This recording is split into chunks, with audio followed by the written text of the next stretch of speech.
Buck, greenback, smacker, bone. These are just some of the synonyms and slang words used to describe the US dollar. They're a vivid reminder that the currency is so ubiquitous around the globe that many people take its presence for granted.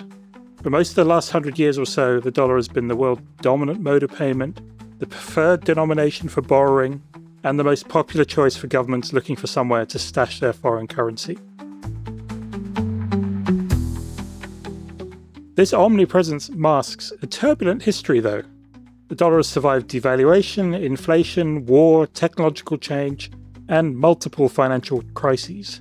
Each of these times, people have confidently predicted that the dollar's reign was coming to an end, yet it firmly retains its crown. Most foreign exchange reserves are denominated in dollars, so it's 3/4 of global trade. In global finance, its dominance is even more pronounced. It's involved in 85% of all currency swaps around the world. Now, once again, people are questioning the dollar's regal position. The return of Donald Trump to the White House, the president's aggressive treatment of erstwhile allies such as Canada, Mexico, the European Union, not to mention his questioning of the rule of law in the US, is once again prompting other governments, central banks, financial institutions, and big companies to question their dependence on the dollar and their exposure to it.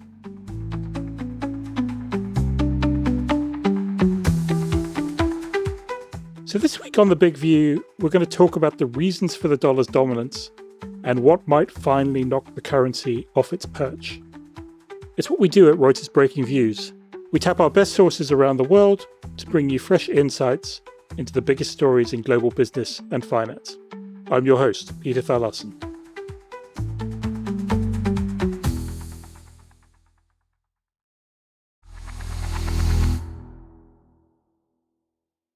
To dig into this topic, I'm delighted to welcome Paul Blustein to the show. Paul has been thinking and writing about and reporting on big economic issues for a long time.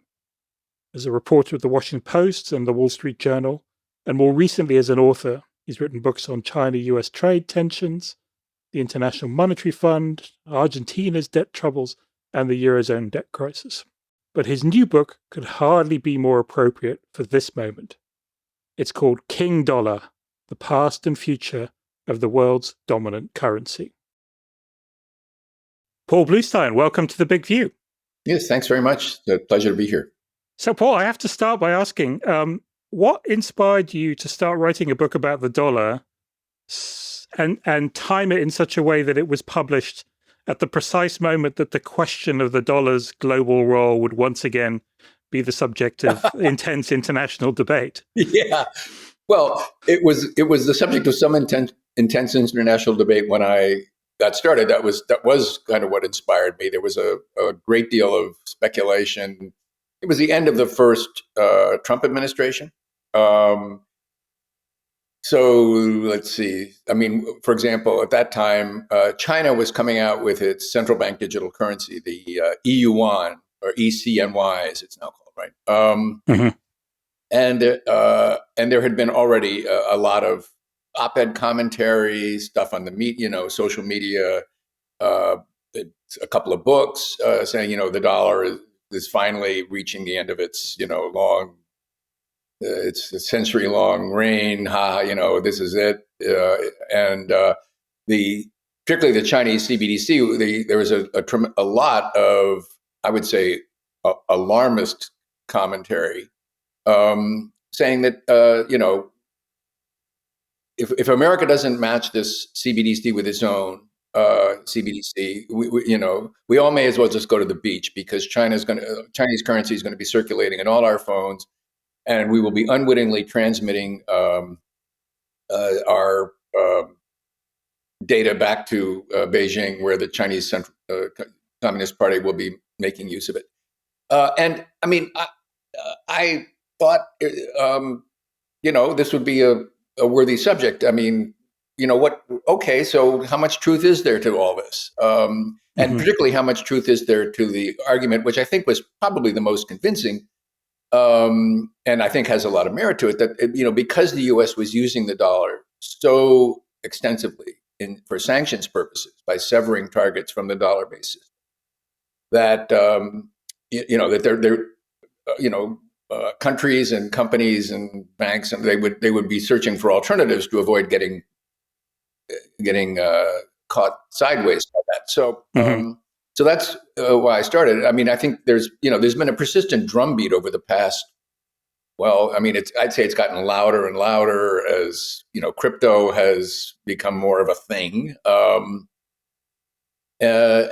even then there was a lot of talk, and my timing um, maybe good, maybe bad. I'm certainly convinced by all the arguments. I mean, most recently, Barry Eichengreen had a really interesting piece in the Financial Times saying that the Trump administration is battering the pillars of dollar dominance in the following ways, and it was and as usual with Professor Eichengreen, it was just a beautifully well argued piece.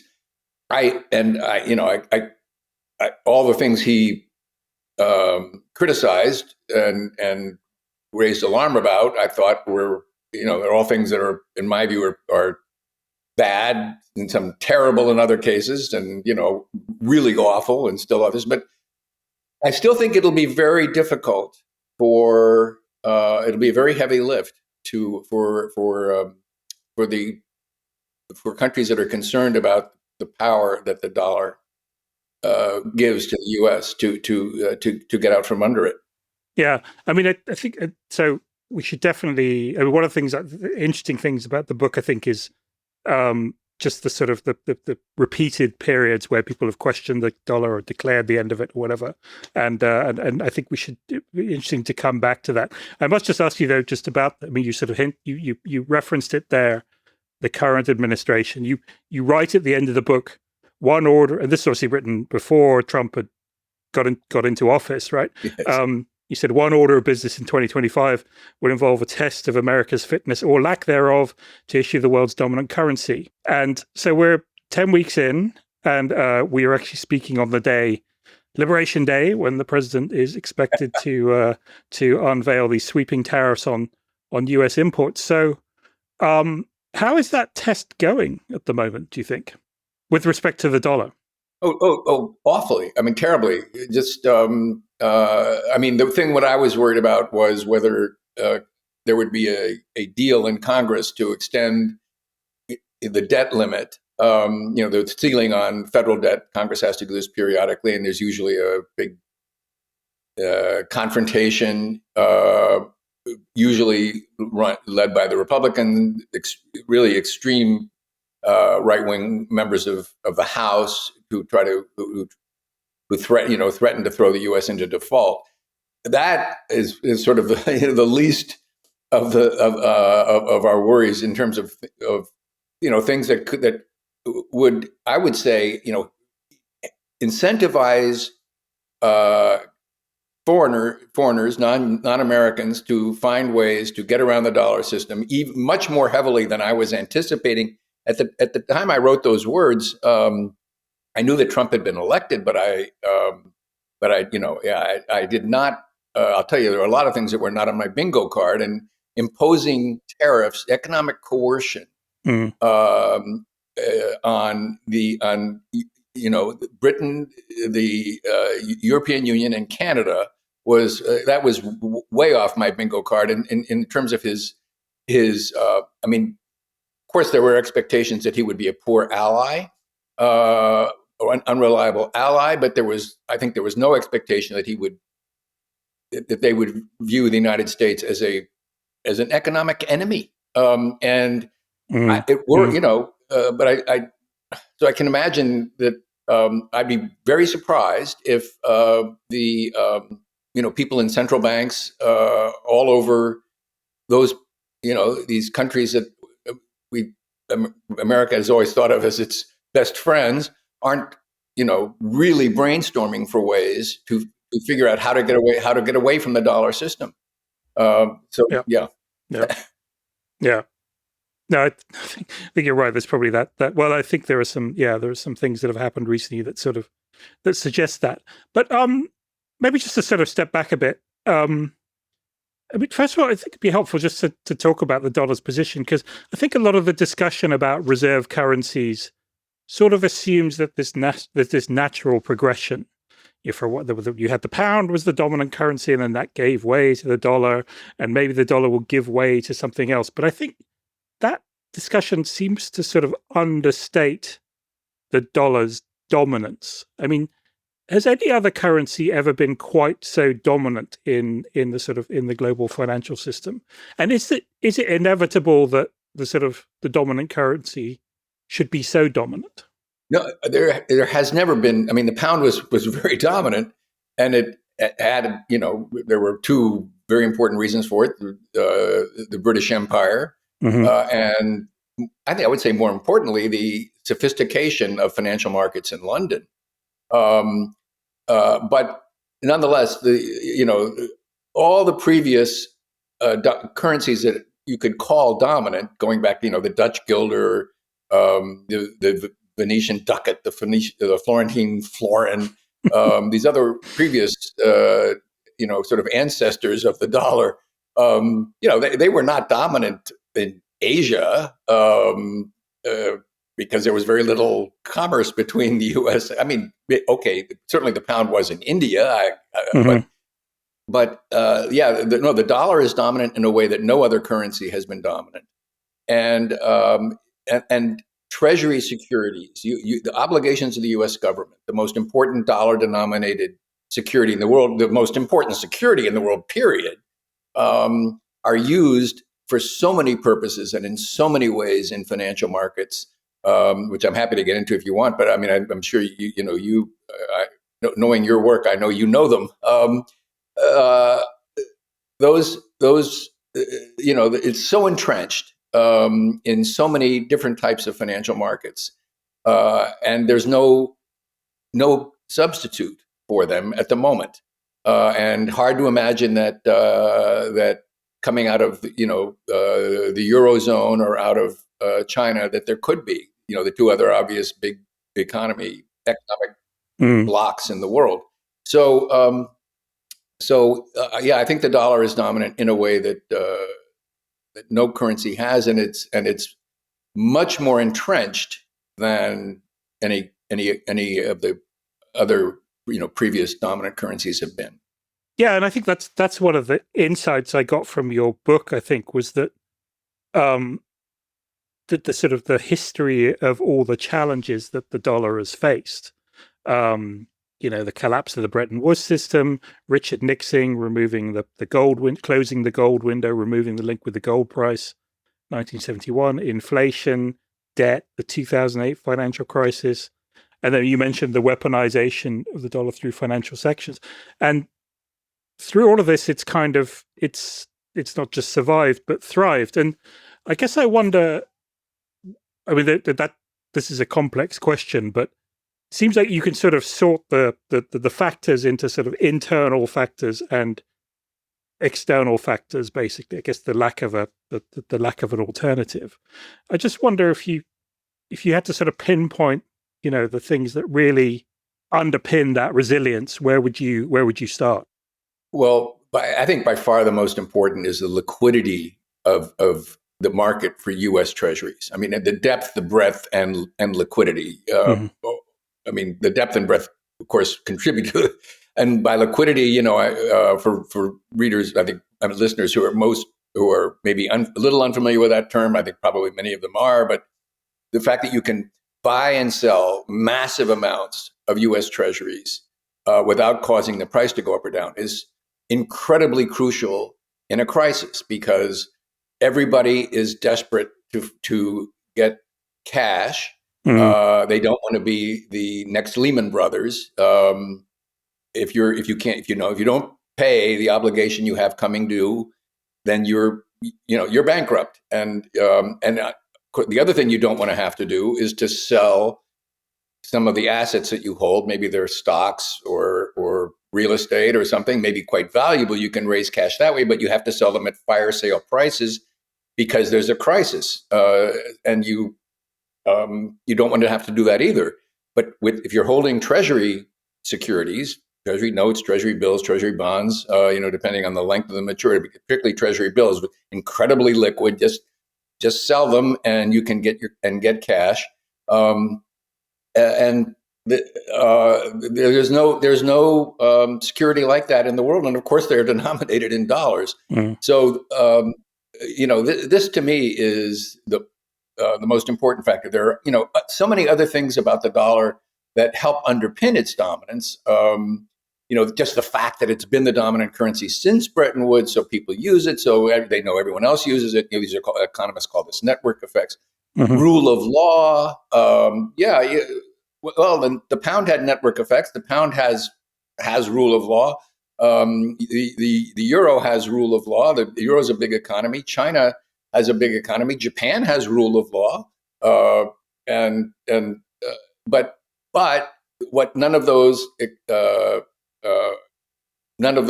big currency issuers have is a safe asset that is with the breadth, depth, and liquidity that U.S. Treasury securities have. So I think that's going to be a very hard thing to overcome. Even though I completely acknowledge, and I think it's very important to recognize that because of actions that the Trump administration has taken just in the 10 weeks it's been in office, have given the rest of the world enormous incentives to try to get away from the dollar.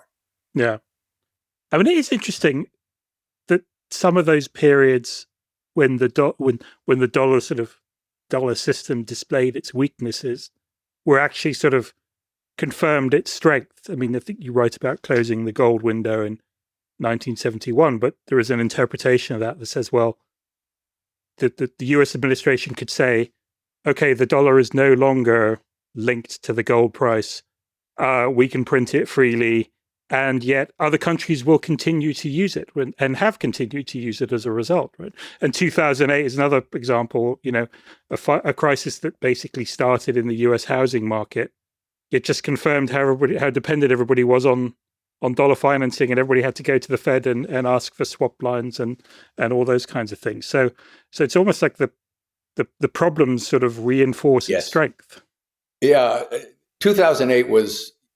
I was covering economic policy for the Washington Post, particularly in sort of the period 2004, 2005, early 2000s, when so many people were predicting that there'd be a big dollar crash because of the enormous current account trade deficits, current account deficits the U.S. was running. And I believed it. It made perfect sense to me. I thought it was, the U.S. was consuming way more than it was producing. It was living beyond its means. All these terms that I thought applied to the direction the U.S. economy was going. And as well into 2007, the dollar was falling sharply. There were a lot of very smart people who were saying, boy, this go for any other currency that you can find. Because the dollar is in big trouble. And then the crisis erupted for completely different reasons. I mean, it was, there was some relationship with the trade deficit, but it was a complete made in the USA crisis, malfeasance, all over in every corner of the US financial system.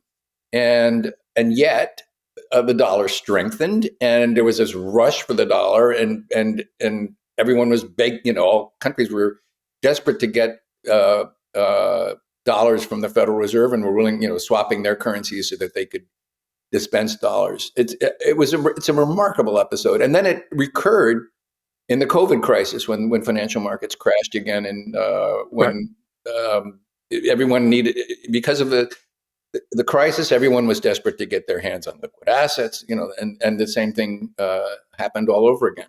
Not that the COVID crisis was a made in the USA crisis, but again, in a crisis, everyone wants dollars.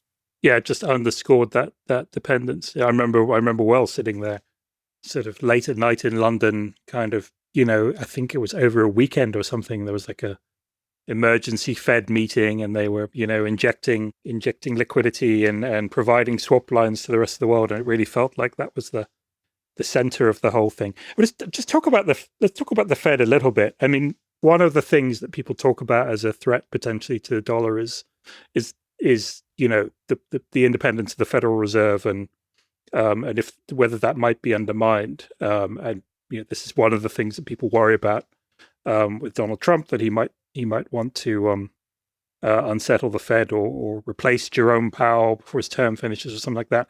But what if you can put that in a bit of historical context? Because, I mean, there have been these threats before. I learned from your book, for example, that in 1982, when Paul Volcker, the famous Fed chairman, was sort of at the height of trying to conquer inflation, there were people in the House Financial Services Committee who wanted to start impeachment proceedings against him. I mean, that feels even more extreme than where we might be now. So how seriously should we take those threats at the moment? Well, I think potentially quite seriously. Trump has already made noises about I have the power to remove Jay Powell if I want to. And every time the Fed has a meeting, he makes some comment like, "Well, they really ought to lower interest rates more." And this is another, of course, pillar of dollar dominance is having an independent central bank. Now, again, Eurozone has this, Britain has it, Japan has it. Maybe not to quite the same degree that the U.S. has it. China doesn't have that, but anyway, this is another important pillar of dollar dominance. Investors, people who manage big pots of money all over the world, have to feel confident that the issuer of the dollar, which is ultimately the Federal Reserve, can do so without being pressured to just emit them in ridiculously mass quantities that inflate away the value of dollar assets. One can certainly imagine Trump pushing so hard that he would batter that pillar of dollar dominance as well.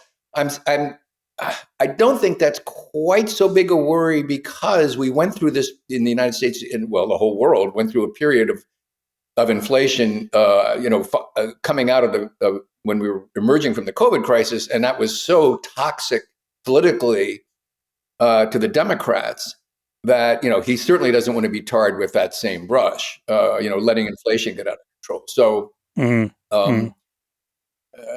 would he push so far on the Fed that of letting inflation get back into double digits? Probably he'd stop. But with this guy, we never know. No, and I guess there have been periods previously as well where, yes, I mean, with previous presidents where there's also been a bit of that question. I think one thing that I'm curious for your views on is, just in the context of this whole discussion, seems to me like one of the things that is different this time around is that you have senior members of the Trump administration who seem deeply ambivalent about the dollar's role, right? I mean, in the past, people have talked about foreign demand for the dollar and for dollar-denominated debt and treasuries and stuff as being an exorbitant privilege of the United States, that famous phrase from Giscard d'Estaing. But now you often hear the view in the US, right, that demand for US assets has led to persistent trade deficits, the hollowing out of US manufacturing. It's contributed to a huge federal debt burden, continues to grow and may at some point prove unsustainable. It makes US exports uncompetitive. And so I wonder whether there's a sort of sense, and you definitely hear this sometimes when you're talking to policymakers outside the US, there's a sense that maybe the US establishment and maybe this administration in particular just isn't that interested in defending the dollar in the way that some of their predecessors might have been. Well, Trump has made it, he's said on a number of occasions that, he prizes dollar dominance. He, right.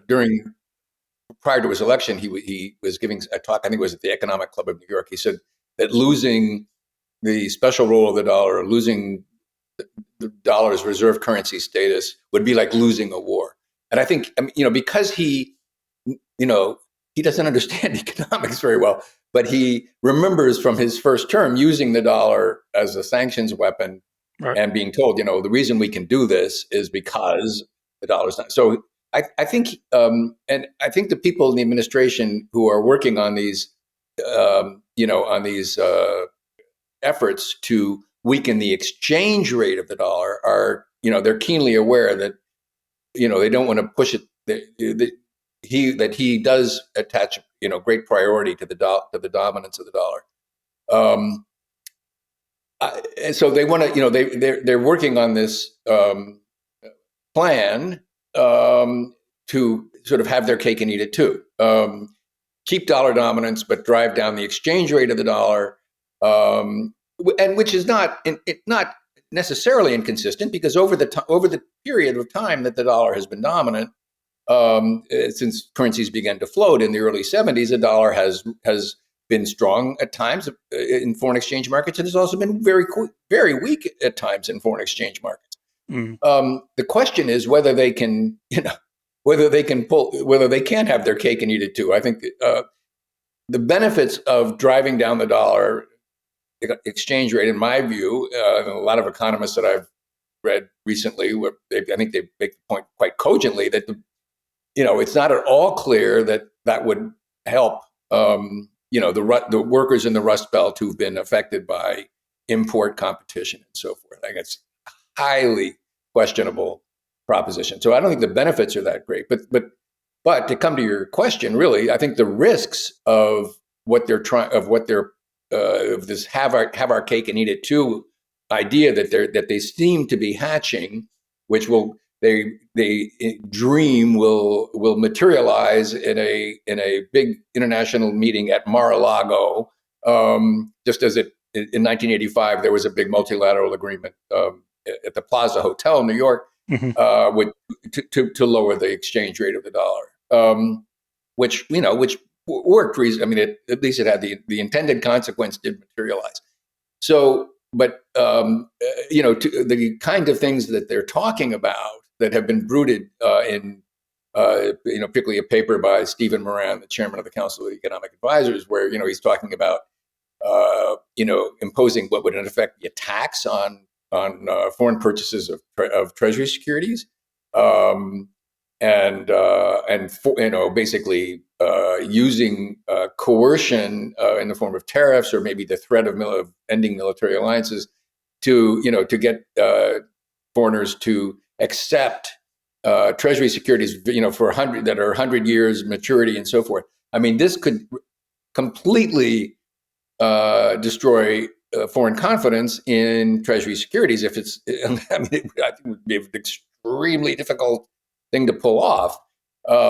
And if you blow up the market for Treasury securities, you're doing a heck of a lot more damage than just the dollar dominance. I mean, this could be another global financial crisis that might make the previous one look like just a minor blip.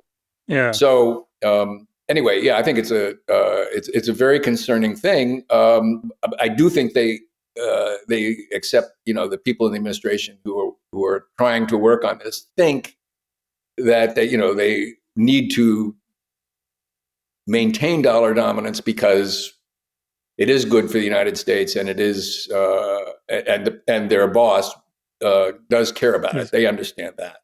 So it's interesting. So it's almost a sort of a reflection of the resilience of the dollar over the years, that it's possible to think about these types of schemes, as you say, sort of, trying to drive down the value and address some of the sort of the debt concerns by getting people to swap their treasuries into long dated treasuries and stuff. It's almost a sense of like, well, nothing else has really dethroned the dollar, so maybe we could try this, and people would still want to hold dollars, possibly. Yes. Pride goeth before a fall, I think, is the proverb that comes to mind. Yeah, exactly. I just want to talk a little bit about about some of the dollar's rivals. You mentioned a bunch of them, and the reasons, kind of the different factors. I mean, what would it take? I mean, we've talked about sort of some of the push factors that might drive people away from the dollar. What do you think it would take for one of the other currencies to make more inroads than they have so far? Well, the euro is, I would say, is the rival currency that has the most promise. It's always the problem with the euro has always been, that it's a, a currency for a whole bunch of sovereign governments that each issue their own debt. Mm. And some of those, and the German bunds, the debt issued by the German government, Dutch bonds, Finnish bonds, those are all very safe and as safe as treasuries. But Greek bonds, Italian bonds, Spanish bonds, not so much. And so there's no single currency, no single security that is issued in euros that has come back to the point I made before, but to do with the depth, breadth, and liquidity of treasuries, because the market for the really safe euro-denominated securities is not that great. But because of this sort of appalling, in my view, spectacle we've had in the past, just in the past 10 weeks of Trump basically saying to Europe, well, actually, I'm on Russia's side, or or at least without coming out and saying so explicitly, alarming Europeans to the extent that that they've got to be much more on their own, both militarily and financially. And so Germany, taking this very crucial step of eliminating what they call the debt brake, right, in terms of the amount of the deficit spending that the government can do and debt that it can issue and so forth.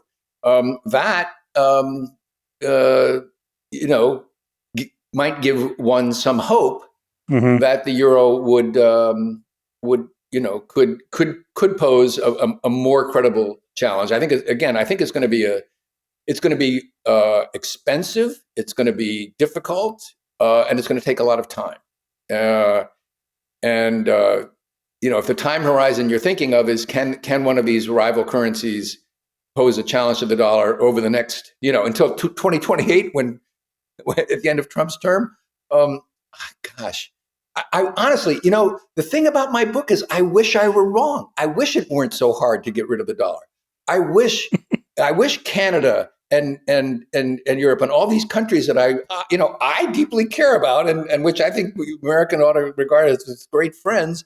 I wish that that I were wrong in saying they really need to. They will have a great deal of difficulty getting away from dollar dominance. So I wish it were so, but I think it's a real inconvenient truth that we have to face here, that the dollar dominance is deeply entrenched, and it gives the U.S. a potent economic weapon that it may use for some very bad purposes. Indeed. So there's one final thing that I think we need to address, because I say every time I write about the dollar question, there's always someone who pipes up and says, well, what about cryptocurrencies, right? Yes, and so we're, we've had what is it, 15 years of Bitcoin, and people are still proselytizing about decentralized electronic money. It's outside government control, cannot be debased. But we've also had, you mentioned earlier, the whole debate about central bank digital currencies and how that might play. We've seen countries try to sort of create structures where those central bank currencies might be exchangeable. In a nutshell, what is it about all of this that makes you so confident that you can sort of say this isn't going to be a real challenge? Well, I do think that there's an important distinction that needs to be made between cryptocurrencies like Bitcoin being the preeminent example that fluctuate in value day by day, hour by hour, minute by minute, second by second. Mm. And as opposed to stable coins, which are tied to fiat currencies, mostly the dollar, and Yep. backed in most cases by what we think are real reserves of dollar securities. Mm-hmm. And I can go into a long explanation. I mean, the stable coins have pros and they have cons. But I think what you're asking about are the particularly Bitcoin, Ether, which have they do have some amazing properties in terms of the ability to transmit value at high speeds, from phone to phone here in Bethesda, Maryland, where I'm sitting, to Azerbaijan, bang, just like that. I mean, and with Ether, you have smart contracts so that it can all be conditional on on certain actions taking place before the payment will go through, and that's all very cool and whizzy.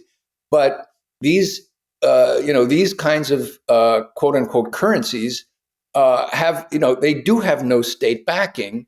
Um, uh, I think it's I constantly see on social media the dollar has nothing backing it. Okay, Bitcoin doesn't, but the dollar doesn't either.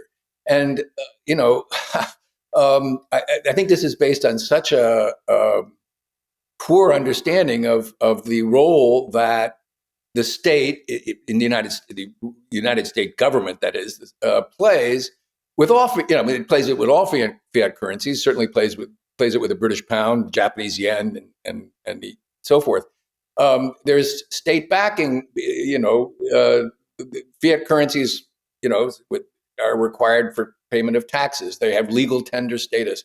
They have real central banks that can control their stability as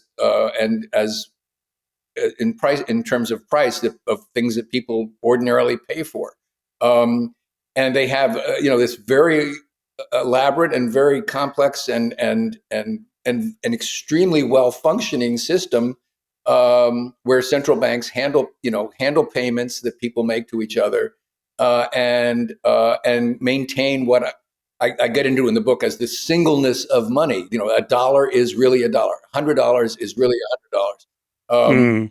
Mm. which is so important for people's confidence when they transact. People don't think about this. They're not aware of all this stuff that's going on behind the scenes that government agencies are doing, and of course the rule of law. The fact that when banks make loans, they're these become assets of a bank that are contracted. People are contractually required to repay, or they go into bankruptcy. These are all so important in maintaining people's confidence in the money that they use, even if they're not aware of it. There's just and the Bitcoiners. I mean, they know much more about computer programming and software, than I will ever know in my lifetime. Um, I grant them that, and Mm-hmm. they deserve a Mm-hmm. lot of credit for coming up with some really interesting, innovative ways of transacting, which could may be applicable to real dollar assets and real dollar money in the future. To think that it's ever going to serve as a real medium of exchange, and much less replace the dollar as the dominant world currency, it's more than just a stretch. It's ridiculous. It's ludicrous. Okay, Paul, I think we have to leave it there. But this has been absolutely fascinating. Um, I'd like to say maybe we will come back to you in 2028 and see how how things are I looking. hope I'm wrong. I hope I'm wrong. We can look back and say, "What were we worried about?" Oh, The Canadian dollar turned out to be, Mark Carney worked out a great way of, getting. I'm afraid not. I think Mark Carney knows a lot about dollar dominance, and Yeah. yeah, but I hope I'm wrong. Okay. Well, we will see. But thank you so much for taking the time, and Yeah. look forward to continuing the discussion at some point in the future. Thanks.